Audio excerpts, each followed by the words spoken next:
folks, Shannon here, and today we are making cinnamon rolls. They are so good. These are my homemade rolls and they are worth your time to make. First, put 2 cups of all-purpose flour and 2 1/4 teaspoon of active dry yeast into your mixer stand bowl, and then you're going to mix that together.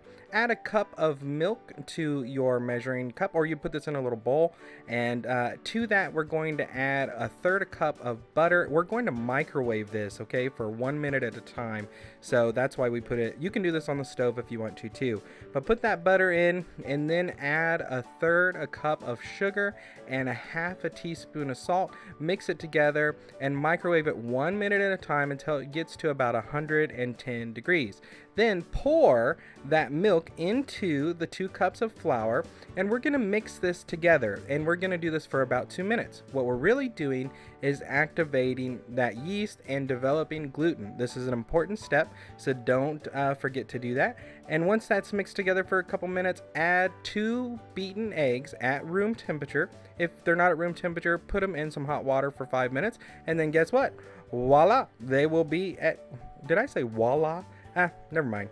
Put that in, then add 2 1/2 cups of all-purpose flour, which makes 4 1/2 cups of flour total, if you're paying attention.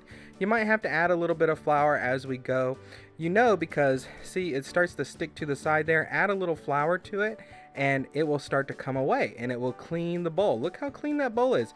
It's not so clean that you cannot wash it.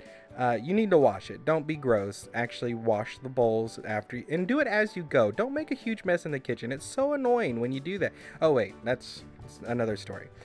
Then once that's mixed for about 8 minutes, that's what I find, knead it for 8 minutes in the mixer bowl, pull it out and form it into a nice bowl, because we're going to place this into a greased...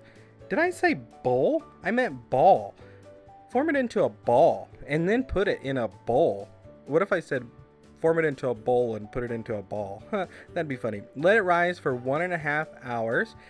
Cover it. Make sure you cover it. I put it in the oven with my light bulb on, and it is nice and warm in there, and it rises perfectly.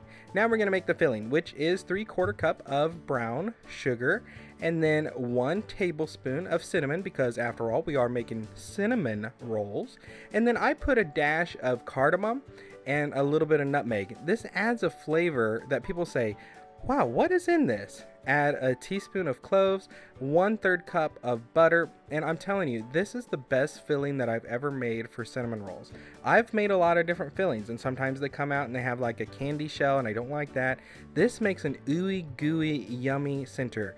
Add a little bit of flour, 1/4 cup of flour, and then you're going to pulse that together until it makes this little granules.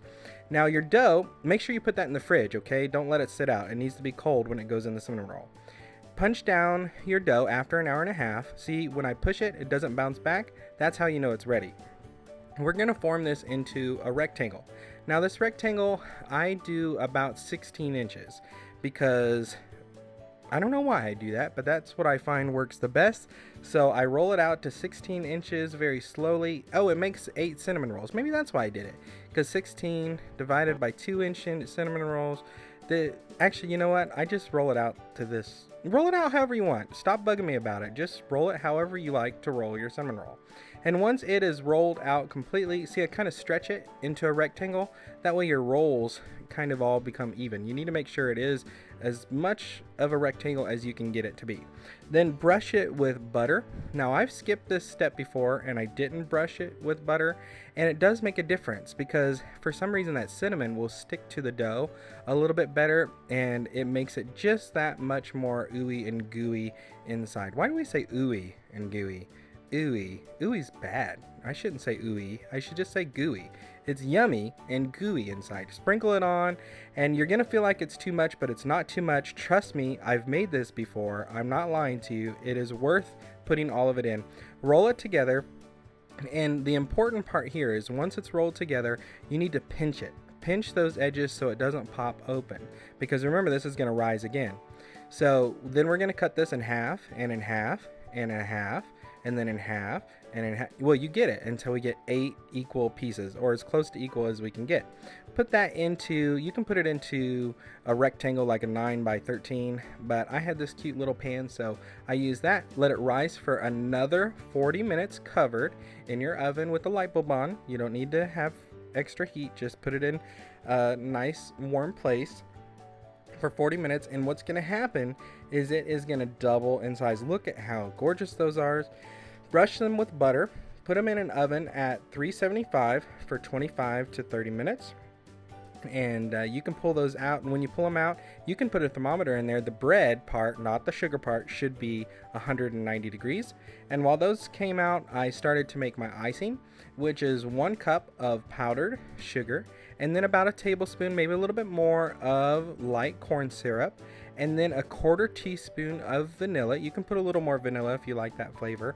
And then what I find is it takes about 3 to 5 tablespoons of heavy cream. Now, you don't want this too runny, you don't want it too thick, you want it to be just right. So that's why I said it's kind of a range, and you'll know when it kind of drips off the fork and it's not too stringy, it kind of clumps off. See it clumped? And then you're going to spread this all over these cinnamon rolls. Oh man, they are so good. Make sure you do this while it's warm so it melts, and it is gorgeous. These will not last for 10 minutes in your house, I promise. Enjoy them and subscribe.